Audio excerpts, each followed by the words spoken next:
వింటున్నావా చంద్రబాబు అంటూ లిరిక్స్ రాసుకొని భోగి పండుగ రోజు మాజీ మంత్రి అంబటి రాంబాబు గారు చేసినటువంటి డ్యాన్స్ పర్ఫార్మెన్స్ ఏదైతే ఉందో అది సోషల్ మీడియాలో ఫుల్ వైరల్ అవుతూ ఉంది. బట్ ఒక విషయంలో అయితే నెటిజన్స్ అంబటి రాంబాబు గారికి ఫిదా అవుతూ ఉన్నారు. ఆయన స్టెప్పులు, ఆయన ఎనర్జీ, దానికి మాత్రం ఖచ్చితంగా ఫిదా అవుతూ ఉన్నారు.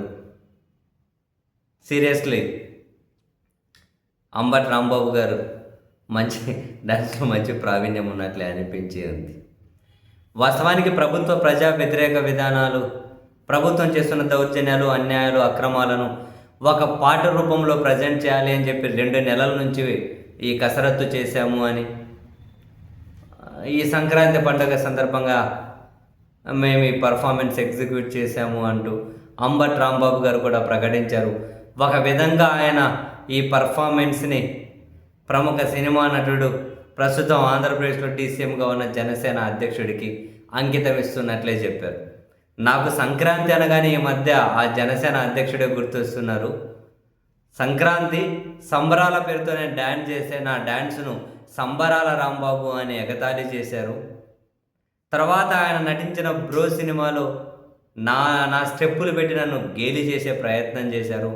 చివరికి ఏమైంది, మొన్న సంక్రాంతికి ఆయనే స్టెప్పులే డ్యాన్స్ చేశారు. కోర్స్ ఆ డ్యాన్స్ నాది కాదనుకోండి, అంత దారుణంగా నేనేం చేయను అన్నట్లు అంబటి రాంబాబు గారి పాయింట్.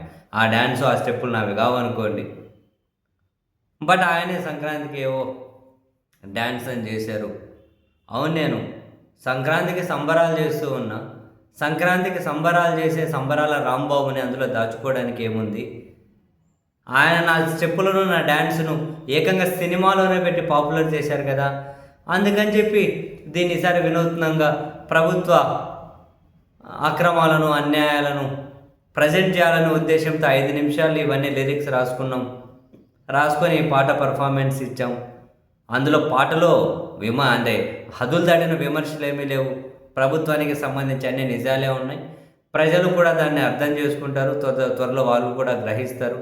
ఈ కూటమి ప్రభుత్వాన్ని కూల్చేస్తారు అంటూ అంబటి రాంబాబు గారు చెబుతూ మొత్తం మీద అయితే తన డ్యాన్స్ పర్ఫార్మెన్స్ని ఆంధ్రప్రదేశ్ డీసీఎంకి అయితే అంకితం ఇచ్చారు ఆయన.